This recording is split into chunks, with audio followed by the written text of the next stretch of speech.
দুয়ারে রিপোর্টারে এবার চলে যাবো আলিপুরদুয়ারে। সেখানের একটা ছবি দেখাবো। চাষের জমি শুকিয়ে কাঠ, লক্ষ লক্ষ টাকা খরচ করে গ্রামে দুটি সেচ পাম্প বসানো হয়েছে, কিন্তু জল পড়ে না।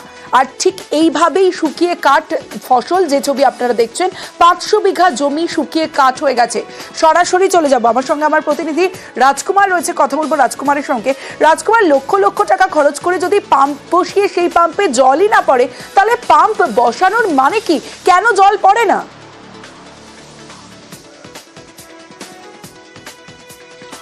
একদমই তমশ্রী, দেখো, সরকারি লক্ষ লক্ষ টাকা খরচ করে 2 গ্রামে 2টো সেচ পাম্প বসানো হয়েছিল। সেই পাম্প দিয়ে এখন জল আসছে না। কেন আসছে না সেটা হচ্ছে, যেটা জানা যাচ্ছে সেটা হচ্ছে যে কোনো পাম্পে বিদ্যুতের সংযোগ নেই, আবার কোথাও পাম্পের যে যন্ত্রাংশ সেটা চুরি হয়ে গেছে, আবার কোনো জায়গাতে এই পাম্প থেকে যে জল যাবে সেই যে যাওয়ার যে পাইপ সেটা ফেটে চৌচির হয়ে গেছে। সব মিলিয়ে একেবারে 2টো পাম্পে বসে গেছে।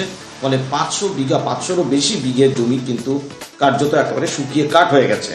ইতিমধ্যেই কিন্তু স্থানীয় যে কৃষকরা তারা ক্ষোভ প্রকাশ করেছেন। যদিও স্থানীয় যে বিবেকানন্দ 1 গ্রাম পঞ্চায়েতের যে প্রধান, তিনি এই বিষয়টি খতিয়ে দেখে ব্যবস্থা নেওয়ার আশ্বাস দিয়েছেন। বেশ,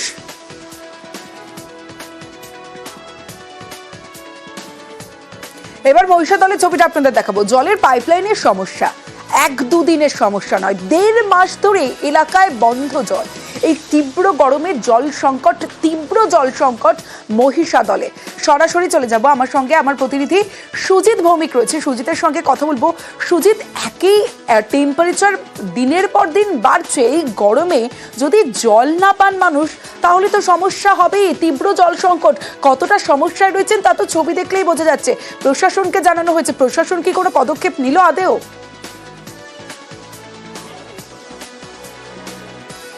অবশ্যই, দেখো, প্রশাসন এখনও পদক্ষেপ নেননি এবং 1.5 মাসেরও বেশি সময় ধরে যখন কিনা চৈত্র মাস এখন চলছে, সেই চৈত্রের যে একেবারে দম বন্ধ করা গরম, সেই গরমে নাজেহাল অবস্থা এই এলাকা, অর্থাৎ মহিষাদল শহরের গড়কমলপুরের এই অংশ কিন্তু একেবারে পানীয় জলের তীব্র সংকটে রয়েছেন। সেখানে পাইপ ফেটে গিয়ে জল সরবরাহ বন্ধ রয়েছে, নলকূপ থাকলেও সেটা খাওয়ার যোগ্য জল নয়, অযোগ্য অবস্থায় রয়েছে।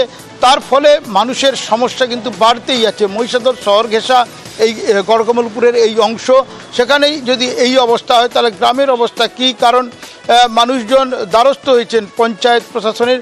এখনও পর্যন্ত কোনো রকম প্রতিশ্রুতি পাওয়া গেলেও সমস্যা সমাধানে পদক্ষেপ দেখা যায়নি। তার ফলে সমস্যা বাড়ছে। এলাকার মানুষজন বলছেন তারা খুবই কষ্টে আছেন। জল কিনে খেতে হচ্ছে, আবার কিনে তো সব কিছু সামাল দেওয়া যায় না, তুমি জানো। এবং এই অংশে কেন পাইপ খারাপ তা নিয়ে কিন্তু এখন সদুত্তরও পাওয়া যাচ্ছে না, এবং সমস্যা মিটে যাক এমনটাই চাইছেন সকলে।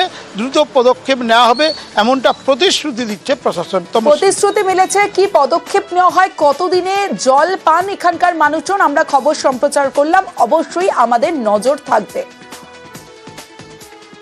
মানে আমাদের কলে তো জল আসেই না, আর একদম তো পড়েই না। প্রথম একটু মানে জল আসছিল, সে একদম মানে শুরু হয়ে তারপরে আর একদমই জল পড়ছেই না। জল না আসার জন্য আমাদের প্রচুর অসুবিধে হয়, সেই একদম দূর থেকে জল আনতে হয়। 2-3 দিন 4 দিন তো আসেই নিয়ে জল।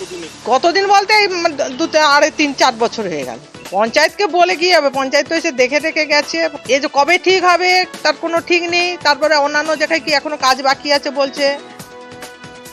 পূর্ব মেদিনীপুরের মহিষাদলের ছবিটা দেখলেন, জলই পড়ে না, জলের অভাব, জল পড়ছে না ঠিকমতো, জল পাচ্ছেন না। অন্যদিকে আসানসোলে, সেখানে খাবার জল আছে কিন্তু সেটা পানের অযোগ্য। ছবিটা দেখুন জলের। আসানসোলের 5 নম্বর ওয়ার্ডে এভাবেই প্রতিদিন নোংরা জল আসে, যা খাওয়ার অযোগ্য। আর আজ তাই বিক্ষোভ দেখালেন মানুষজন। পুলিশ যায় ঘটনাস্থলে। দীপক রয়েছে আমার সঙ্গে। দীপক, কেন এই পরিস্থিতি?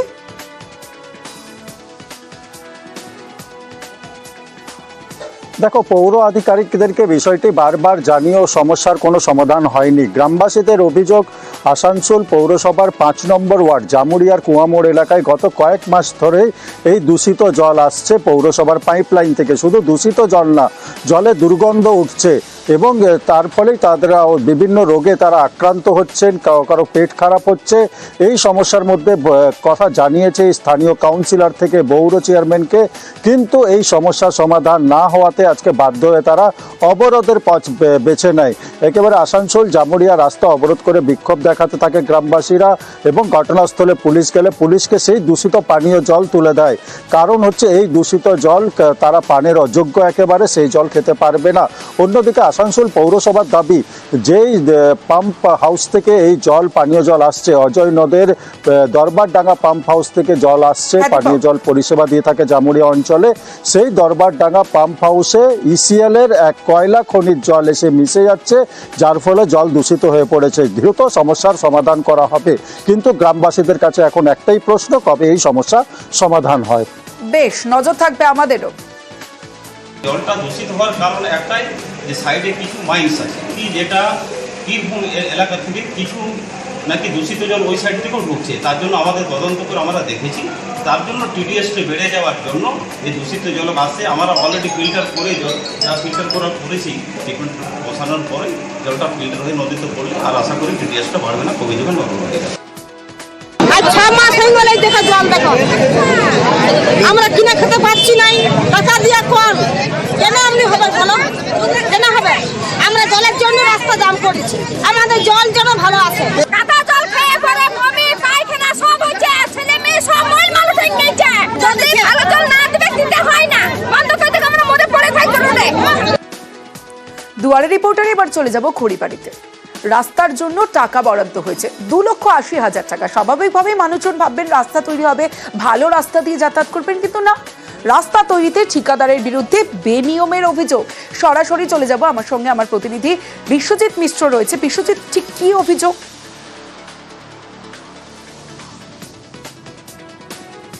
দেখো, ভুরি ভুরি অভিযোগ রয়েছে এই রাস্তা ঘিরে, কারণ গ্রামে এই প্রথম হচ্ছে পাকা রাস্তা। 2,80,000 টাকায় 127 মিটার রাস্তা হচ্ছে এই খড়িবাড়ির গৌরসাজতে, কিন্তু দেখা যাচ্ছে যে নিম্নমানের সামগ্রী ব্যবহার করছেন ঠিকাদার। শুধু নিম্নমানের সামগ্রী বললে শেষ হবে না, এখানে যে সমস্ত সিমেন্ট ব্যবহার করা হয়েছে তাও কিন্তু নিম্নমানের। রাস্তায় হাত দিলে সেই যে পাকা যে আস্তরণ তাও কিন্তু উঠে যাচ্ছে, এবং গোটা ঘটনায় কিন্তু ক্ষোভ প্রকাশ করছেন স্থানীয় বাসিন্দারা। ঠিকাদার কাজের অনুসন্ধান করতে এলে একেবারে ঠিকাদারকেও কিন্তু ক্ষোভ প্রকাশ শুনতে হচ্ছে। গোটা ঘটনায় কিন্তু গ্রাম পঞ্চায়েতের পক্ষ থেকে পদক্ষেপের আশ্বাস নেওয়া হচ্ছে, কারণ গ্রামে কিন্তু এই রাস্তা যাতে মেরামত সুন্দরভাবে চলাচল করে, কারণ সামনেই বর্ষা আসছে, বর্ষার জন্যই কিন্তু দ্রুততার সঙ্গে এই পাকা রাস্তা করা হচ্ছে, এবং তাতে যদি বেনিয়ম ধরা পড়ে অবশ্যই পদক্ষেপ করা হবে ঠিকাদারি সংস্থার বিরুদ্ধে। যদিও ঠিকাদারি সংস্থা বলছে যে পুরো কাজটি কিন্তু সঠিকভাবে চলছে, কোথাও অনিয়ম অভিযোগ উঠলে তারা কিন্তু সেই রাস্তাও সারাই করবে। তবে গোটা ঘটনায় কিন্তু ক্ষিপ্ত স্থানীয় বাসিন্দারা। তমশ্রী। বেশ বিশ্বজিৎ।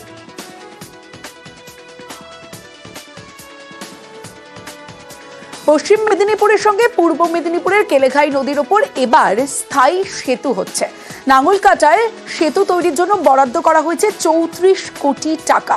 এইভাবে অস্থায়ী সেতু দিয়ে এতদিন যাতায়াত করতেন মানুষজন। দুই মেদিনীপুরের সংযোগকারী ব্রিজ, অত্যন্ত গুরুত্বপূর্ণ সেতু। দিগ্বিজয় মাহালি রয়েছে আমার সঙ্গে। দিগ্বিজয়, এই সেতু তো সত্যি মানে খুবই গুরুত্বপূর্ণ সেতু, সেই সেতু এবার পাকা হবে, সুবিধা তো হবে মানুষজনের। কি বলছেন সাধারণ মানুষজন যারা যাতায়াত করেন এই সেতু দিয়ে? দেখো তমস্তি, তোমাকে জানিয়ে রাখি, পূর্ব মেদিনীপুর এবং পশ্চিম মেদিনীপুরের একমাত্র সংযোগকারী এই কাঠের সেতু সবংয়ের নাগলকাটা এলাকায় কেলেঘাই নদীর উপর অবস্থিত। প্রতি বছর সেচ দপ্তর প্রচুর টাকা ব্যয় করে তৈরি করে, কিন্তু বর্ষা কিন্তু আবার তা ভেঙে যায়। এই নিয়ে সবংয়ের বিধায়ক মানস রঞ্জন ভূঁইয়া এবং প্রাক্তন বিধায়ক গীতা ভূঁইয়া মুখ্যমন্ত্রীকে অনেকবার চিঠি করে আবেদন করেছিলেন, এবং সেই আবেদনে সাড়া দিয়ে পশ্চিমবঙ্গের নিজস্ব যে স্টেট ফান্ড রয়েছে সেখান থেকে 34 কোটি টাকা বরাদ্দ হয়েছে পাকা সেতু তৈরি করার জন্য। স্বভাবতই কিন্তু এই খবরে যথেষ্ট খুশি এলাকাবাসী। তারা অবশ্যই মুখ্যমন্ত্রী এবং সবংয়ের বিধায়ককে ধন্যবাদ জানিয়েছে। পাশাপাশি দ্রুততার সঙ্গে এই কাজ হবে বলে জানিয়েছেন কর্মাধ্যক্ষ আবু কালাম বক্স।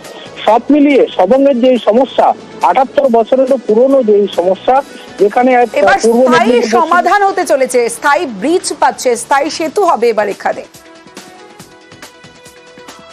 বনসৃজন প্রকল্পে সবুজ ধ্বংস বালি মাফিয়ার। আমতার গাজীপুরের ঘটনা, সেখানে গাছ কেটে ফেলা হচ্ছে, সবুজ ধ্বংস করছেন কারা? বালি মাফিয়ারা। কিন্তু কেন? সরাসরি চলে যাব, সন্তু মালিক রয়েছে আমার সঙ্গে। শুধু বালি মাফিয়ারা সবুজ ধ্বংস করছে, এর পিছনে কারণ কি?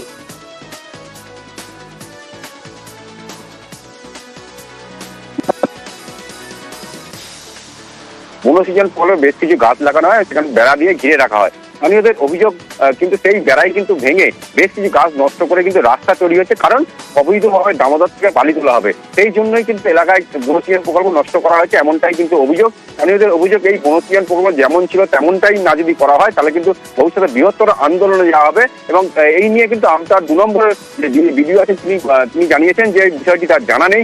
যদি এরকম কিছু হয়ে থাকে বা কেউ বা কারা যদি করে থাকে, তার বিরুদ্ধে কিন্তু কঠোর ব্যবস্থা নেওয়া হবে, এমনটাই কিন্তু আশ্বাস দিয়েছেন বিডিও সাহেব। বেশ সন্তু।